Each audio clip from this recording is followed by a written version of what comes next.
Okay, ladies and gentlemen, we are back. I figured with such a long hiatus, it was time to take a look back at my Spider-Man No Way Home collection and rearrange it for the better. So come join me in creating the perfect No Way Home display.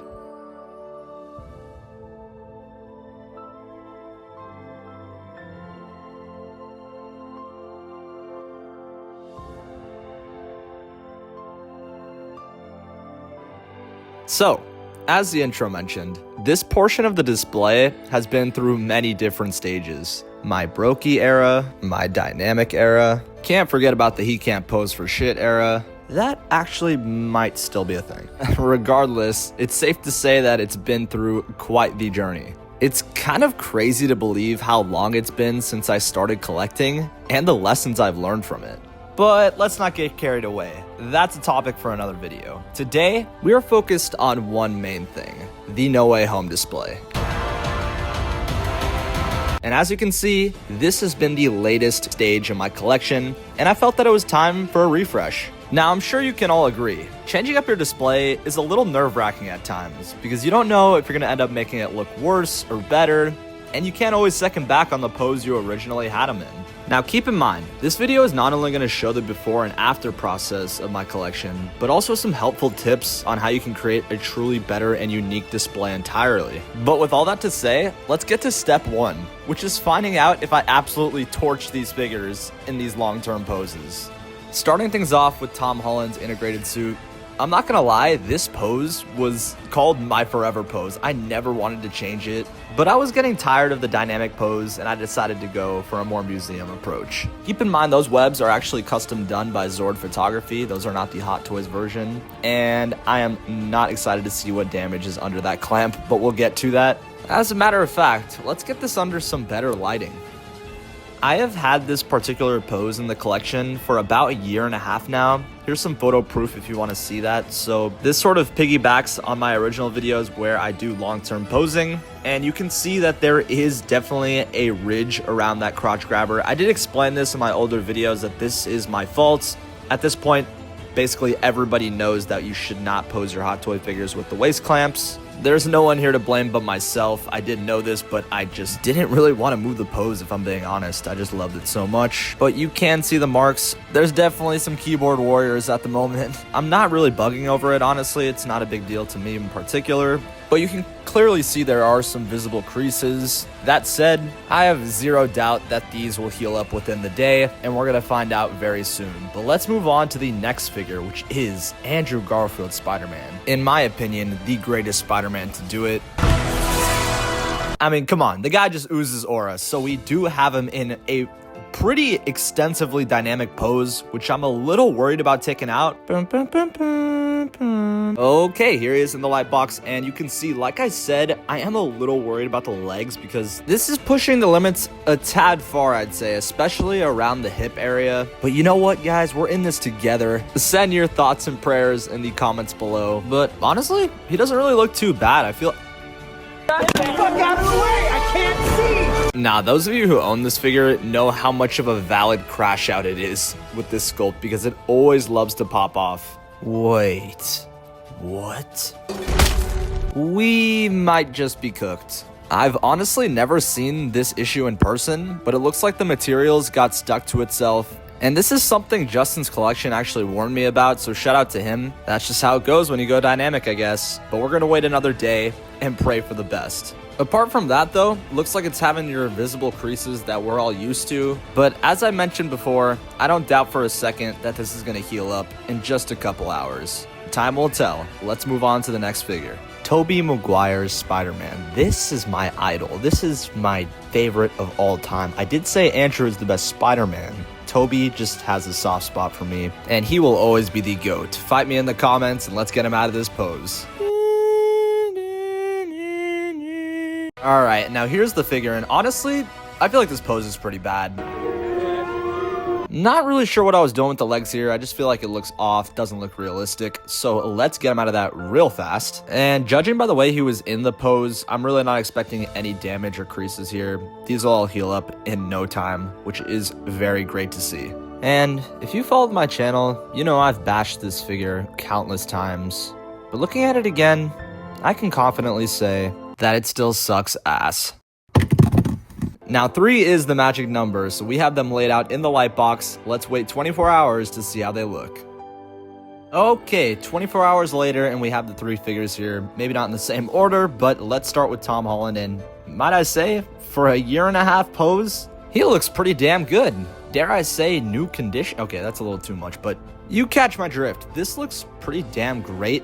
Like I said, you still see those little lines from the crotch grabber, but apart from that, it looks totally fine to me. Now let's go to Mr. Garfield and also show a tip. This sculpt by RCN Studios is a total game changer for showcasing an Andrew Garfield sculpt on a Spidey, because the head sculpt genuinely looks more like Andrew Garfield. Sure, the paint isn't all there, but I feel like this is totally worth the price of admission. Hot Toys totally dropped the ball on the Andrew Garfield sculpt. This is a fantastic alternative. With some better paint, this could easily be a top tier sculpt. But as you can clearly see, the actual materials that were stuck together healed pretty nicely. You can still see that kind of mark where it happened, but it definitely does not look as bad as it was. And the same can most definitely be said about the rest of the body. A lot of the creases have healed pretty nicely. We're looking pretty good so far. Alright, another tip.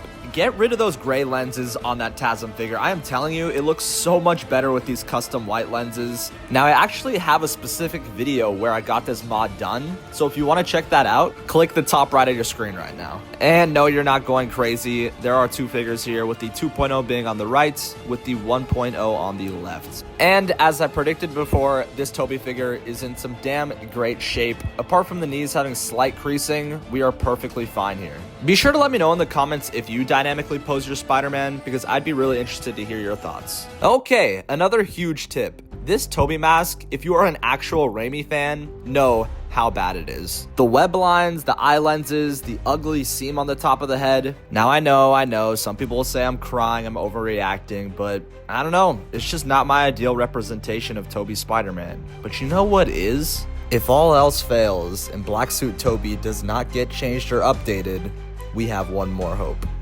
Vincent Toy. Now this is another separate company that is not associated with Hot Toys that decided to make a custom sculpt in collaboration with Toy Stay, and you can clearly see how much more accurate it looks in comparison to the No Way Home Hot Toys version.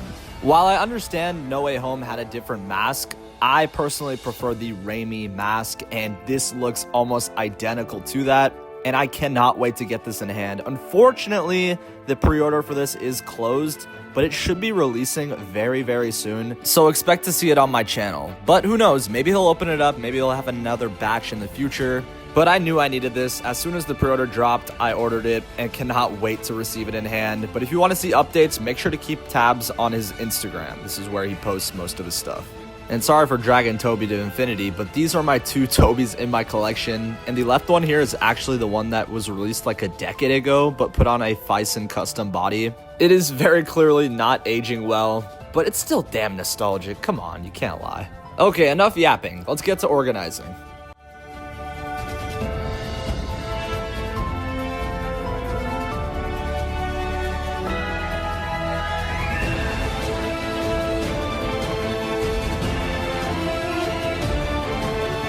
After reorganizing some of the display bases, I decided to put the trio in this pose to get things started. And you can see a recurring pattern here. I really wanted to strive towards creating a museum-style display, especially with the 3 Spideys.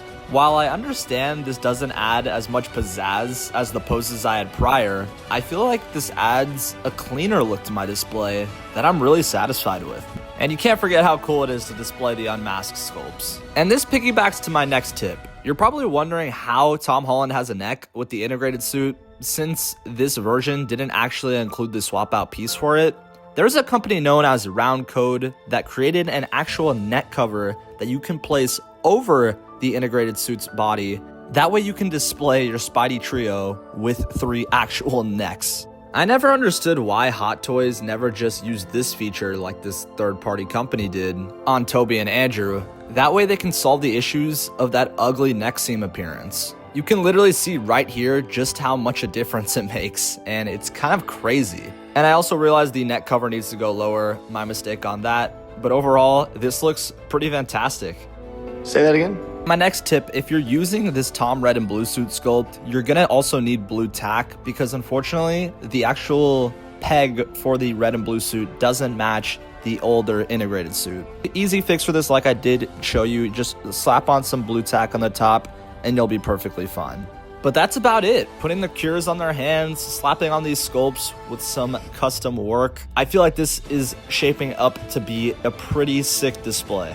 Now, after seeing the trio and that empty space behind them, I decided to put Doctor Strange dead center because he was a pivotal part in the No Way Home film. But something still felt off because I didn't know where to put the red and blue suit. We'll get to that in a little bit, but I also wanted to show how I changed up the layout of my Spider-Man villains. And the first one I did end up changing was the Goblin. There's a ton of people who laugh at this pose I have because it looks like he's literally gonna fall off my shelf. I guess Willem Dafoe learned how to defy gravity, I guess. You know, I'm something of a scientist myself. But I do live in California. One earthquake and this thing is cooked. But let's start by taking him actually out of the display case. And another quick tip, not sure if you noticed, but the height is actually shorter than the stock Hot Toys one where this glider is sitting. I bought a custom designed one by Zax.Wonderland. He can get you all sorted on Instagram. His links will be in the description below. And for just a quick segue, I actually tweaked the Doc Ock pose while I was doing this because I wanted to make it look a little bit better. So this is where he was before, and here is how he looks after. And I feel like I made him look a lot more sinister looking in a sense. I mean, the character is just pure evil. If I were a rich man. Okay, maybe not completely evil, but I think we got it. I think we finally got all of our poses and figures set in the right position. And here it is. You can see that I moved a lot of the Spider-Man villains in different areas of the display, but I ran into a bit of a problem, not knowing how to display the red and blue suit with its deluxe version snow base. You can very clearly see he looks pretty boring and mid on this far left, being with the lizard base, and I felt that it just didn't match the whole display properly. So I decided to try something like this. Getting rid of the lizard base entirely frees up a lot of room and allows red and blue suit to stand out more. But I'm gonna be honest with you, I still wasn't feeling it, and I felt like the pose I had him in could be a lot more unique looking and not as mid looking, to be honest. I don't know if you could tell, but I'm a little indecisive. I don't know if that was very clear though. So upon looking at my display once more, thinking what I could do to fit everything in and have it still look clean, I decided to move Doctor Strange one more time. And this is how everything came out to be. I think I ended up swapping my display 6 times in one day, so I might have broken a record. We ended up with this final look for the No Way Home display, and I'm extremely happy with it. The idea with the final red and blue swingsuit was to really capture that moment when Tom was sliding across the snow, truly becoming the essence of Spider-Man. Now, I can definitely tweak the pose to make it look a lot better, but I'm pretty happy with how it looks here. And it complements the Spidey trio in their museum poses very nicely because it makes them stand apart from the three, having him in a more dynamic pose. But ultimately, what do you all think? I really want to gather the community's opinion or anybody watching this because I think it's very unique to see this nature of a lot more dynamic poses to being swapped to a more museum style. And I know it's going to definitely spark some controversy in the comments below, and I'm all for it. Now, just to recap one more time, this is how my display looked originally, and this is how it looks finalized. Dynamic versus museum posers, let me hear it. Did I cook or fumble on this reorganization? In my opinion, after finishing this up, I feel like I'm kind of conflicted.